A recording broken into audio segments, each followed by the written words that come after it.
ജനാധിപത്യം ഇരുട്ടിൽ മരിക്കുന്നു എന്ന ഓരോ പേജിലും അച്ചടിച്ചു വരുന്ന ഒരു പത്രം. പക്ഷേ ഇന്ന് ആ പത്രം തന്നെ ഇരുട്ടിലായിരിക്കുകയാണ്. അമേരിക്കയിലെ ഐതിഹാസിക മാധ്യമമായ വാഷിംഗ്ടൺ പോസ്റ്റിൽ നിന്നും ഒരൊറ്റ ദിവസം കൊണ്ട് പുറത്താക്കപ്പെട്ടത് 400ഓളം ജീവനക്കാരാണ്. ജനാധിപത്യത്തിന്റെ കാവലാളേകേണ്ട പത്രത്തെ വെറും ബിസിനസ് ലാഭത്തിന് വേണ്ടി ജെഫ് ബെസോസ് എന്ന കോടീശ്വരൻ കുരുതി കൊടുക്കുകയായിരുന്നു. അമേരിക്കയിലെ ഏറ്റവും സ്വാധീനമുള്ള മാധ്യമമായ വാഷിംഗ്ടൺ പോസ്റ്റിൽ നടക്കുന്നത് വെറുമൊരു പിരിച്ചുവിടലല്ല, അതൊരു മാധ്യമ വേട്ട തന്നെയാണ്. ശശി തരൂരിന്റെ മകൻ ഇഷാൻ തരൂർ ഉൾപ്പെടെയുള്ള പ്രമുഖരെ തെരുവിലേക്ക് ഇറക്കി വിടുമ്പോൾ ലക്ഷ്യം വെക്കുന്നത് സത്യം പറയുന്ന നാവുകളെ തന്നെയാണ്. ലോകരാഷ്ട്രീയത്തെ വിറപ്പിച്ച വേൾഡ് വ്യൂ എന്ന കോളത്തിന്റെ ഉടമ ഇഷാൻ തരൂർ ഇന്ന് പുറത്തിറങ്ങിയിരിക്കുന്നു. കഴിഞ്ഞ 12 വർഷമായി അമേരിക്കയുടെ അന്താരാഷ്ട്ര നയങ്ങളെയും ലോകത്തെയും കൂട്ടിയിണക്കിയ ശബ്ദത്തെ ഇല്ലാതാക്കാൻ മാനേജ്മെന്റിന് എടുത്തത് ഒരൊറ്റ സെക്കൻഡ് മാത്രമാണ്. എന്റെ ഹൃദയം വേദനിക്കുന്നു എന്ന് ഇഷാൻ പറയുമ്പോൾ അത് അവന്റെ മാത്രം വേദനയല്ല, മറിച്ച് നിശ്ചലമായ മാധ്യമ പ്രവർത്തനവും ആഗ്രഹിക്കുന്ന ഓരോ വായനക്കാരന്റെയും വേദന കൂടിയാണ്. ഇന്ത്യ ബ്യൂറോ ചീഫ് പ്രാൻഷു വർമ്മയെയും പുറത്താക്കിയത് വെറുമൊരു സാമ്പത്തിക തീരുമാനമാണ് എന്ന് വിശ്വസിക്കാൻ കഴിയില്ല. അതിന്റെ പിന്നിലെ രാഷ്ട്രീയം പരിശോധിച്ചാൽ ചിത്രം നമുക്ക് വ്യക്തമാകും. ട്രംപിന്റെ രണ്ടാം വരവ് അമേരിക്കൻ മാധ്യമങ്ങളെ വിറപ്പിച്ചിരിക്കുകയാണ്.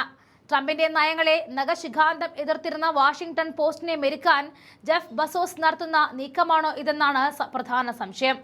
തിരഞ്ഞെടുപ്പിൽ കമല ഹാരിസിനെ പിന്തുണയ്ക്കണമെന്ന് ബസോസ് എടുത്ത തീരുമാനം മുതൽ തുടങ്ങിയതാണ് ഈ തകർച്ച.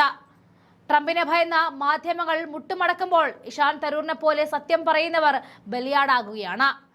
ഇത് സാമ്പത്തിക പ്രതിസന്ധിയല്ല, മറിച്ച് വൈറ്റ് ഹൌസിനെ പ്രീണിപ്പിക്കാനുള്ള മുട്ടിലിഴയിൽ മാത്രമാണ്. വിദേശത്ത് 12ഓളം ബ്യൂറോകൾ പ്രവർത്തിക്കുമെന്നും ദേശീയ സുരക്ഷാ റിപ്പോർട്ടിംഗിൽ കൂടുതൽ ശ്രദ്ധ കേന്ദ്രീകരിക്കുമെന്നും മാനേജ്മെന്റ് ഉറപ്പു നൽകിയിട്ടും തൊഴിൽ വെട്ടിക്കുറച്ചത് പത്രത്തിന്റെ പ്രവർത്തനത്തെ ബാധിക്കുകയായിരുന്നു. ജീവനക്കാർക്ക് ശമ്പളം വെട്ടിക്കുറയ്ക്കാൻ തയ്യാറെടുക്കുകയായിരുന്നു സ്ഥാപനം. 2026 വിന്റർ ഒളിമ്പിക്സ് റിപ്പോർട്ട് ചെയ്യാൻ പത്രം റിപ്പോർട്ടർമാരെ അയക്കുന്നില്ല എന്ന കിംവദന്തി പ്രചരിച്ചിരുന്നു. പിന്നീട് തീരുമാനം മാറ്റുകയായിരുന്നു. പിരിച്ചുവിടലുകൾക്ക് മുന്നോടിയായി നിർണായക ഘട്ടങ്ങളിൽ കവറേജ് പുനഃപരിശോധിക്കാനും സംരക്ഷിക്കുവാനും ആവശ്യപ്പെട്ടുകൊണ്ട് റിപ്പോർട്ടർമാരെയും എഡിറ്റർമാരെയും ഉടമ ജെഫ് ബസോസിന് നിരവധി അപ്പീലുകൾ നൽകി.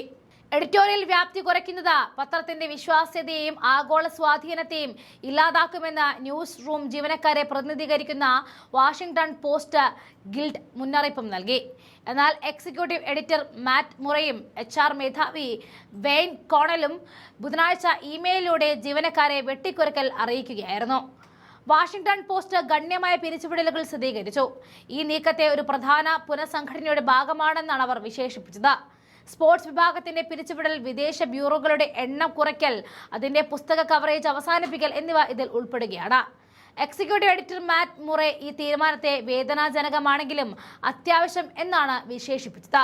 മാറിക്കൊണ്ടിരിക്കുന്ന സാങ്കേതിക വിദ്യയ്ക്കും പ്രേക്ഷക ശീലങ്ങൾക്കും അനുസൃതമായി സംഘടനയ്ക്ക് എല്ലാവർക്കും ഭാഗമാകാൻ കഴിയില്ല എന്നും ജീവനക്കാരോട് പറഞ്ഞിരുന്നു.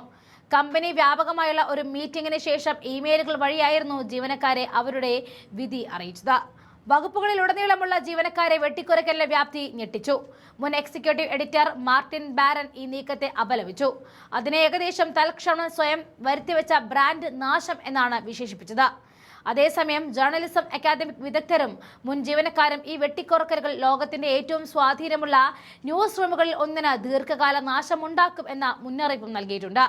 സ്പോർട്സ് പുസ്തകങ്ങൾ, കോപ്പി എഡിറ്റിംഗ്, മെട്രോ, അന്താരാഷ്ട്ര കവറേജ് എന്നിവ ഉൾപ്പെടെ നിരവധി ഡെസ്കുകളെയാണ് കൂട്ടപ്പിരിച്ചുവിടൽ ബാധിച്ചത്. ലോകമെമ്പാടുമുള്ള ബ്യൂറോ മേധാവികൾ സോഷ്യൽ മീഡിയയിൽ ജോലി നഷ്ടപ്പെട്ടതായിട്ട് പ്രഖ്യാപിച്ചു. 145 വർഷത്തെ പാരമ്പര്യം, 27 പുറ്റ്സ്റ്റാർ അവാർഡുകൾ, ഇതെല്ലാം ജെഫ് ബസോസ് എന്ന കച്ചവടക്കാരൻ ചവറ്റുകുട്ടയിലേക്ക് വലിച്ചെറിയുന്ന കാഴ്ചയാണ് നമ്മൾ ഇപ്പോൾ കാണുന്നത്.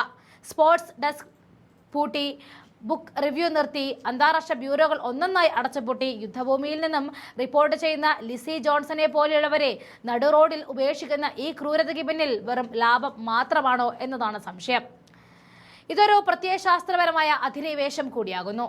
വംശീയതയ്ക്കെതിരെയും ഭരണകൂട ഭീകരതയ്ക്കെതിരെയും ശബ്ദമുയർത്തുന്നവരെ പടിക്ക് പുറത്താക്കി പത്രത്തിന്റെ വിശ്വാസത്തെ കൊന്നുതള്ളുകയാണ്.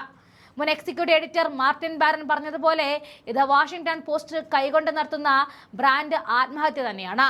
ലോകത്തിലെ ഏറ്റവും വലിയ കോടീശ്വരൻ തന്റെ ജീവനക്കാർക്ക് ശമ്പളം കൊടുക്കാൻ പണമില്ല എന്ന് പറഞ്ഞാൽ അത് വിശ്വസിക്കാൻ വായനക്കാർ വിഡ്ഢികളല്ല. നിങ്ങൾ കൊല്ലുന്നത് ഒരു പത്രത്തെയല്ല, മറിച്ച് അമേരിക്കയുടെ ജനാധിപത്യ മൂല്യങ്ങളെയാണ്. ഇഷാൻ തരൂറിനും പ്രാൻഷു വർമ്മയ്ക്കും ഒപ്പം ലോകം നിൽക്കും. പക്ഷേ ബെസോസ്, ചരിത്രം നിങ്ങളെ ഒരു മാധ്യമ രക്ഷകനായിട്ടല്ല, ഒരു മാധ്യമ വേട്ടക്കാരനായിട്ടായിരിക്കും ഓർക്കുക.